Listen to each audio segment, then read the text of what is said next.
instruction na binigay ko sa grupo dahil maganda naman ang response natin so far.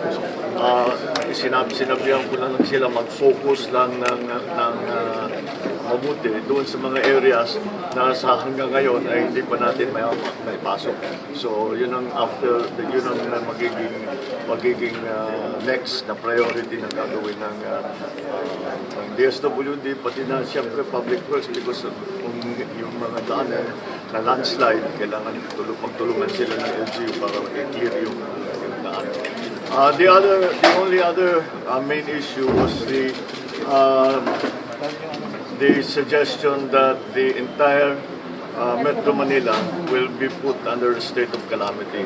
And this is because talaga hindi maganda ang flooding dito, ang nangyari dito sa Metro Manila. Especially in the traditional low-lying areas like Navotas, like in Malabon, like in these are all these places that mababa talaga sa dagat yan, kahit lagi nababaha. Nasira pa yung flood control natin dahil binangga ng barko. Kaya halos lahat ng bayan ay nasa nakalubog sa tubig. So they led by our DLD secretary, together with the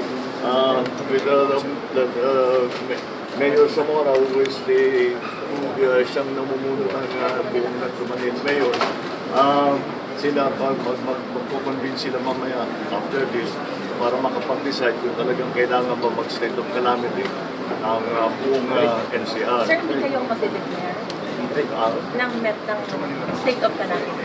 No. We don't. Actually, usually, ang state of calamity is the LGU executive. Pag regional, it's because nagkasabay-sabay. Magiging calamity sa pagka 3 regions ang involved, then already the national has to come in. That's a national calamity already. Wala na kaming choice to pasok ng national. But it's up to the local communities to decide because they know best. They know best what they need. It is also yung pag-declare ng state of calamity, it's also to access funds para makapag-access sila ng funds. Kasi nauubos na yung kanilang emergency na reserve, upuha sila sa national. So that's what we're working on. Sir, hindi mo ba kailangan ng Calabarzon, Regent Street, and Metro Manila, NCR na tatlo na po yun? Well, kaya nga, nasa sa kanila yan. It is up to them.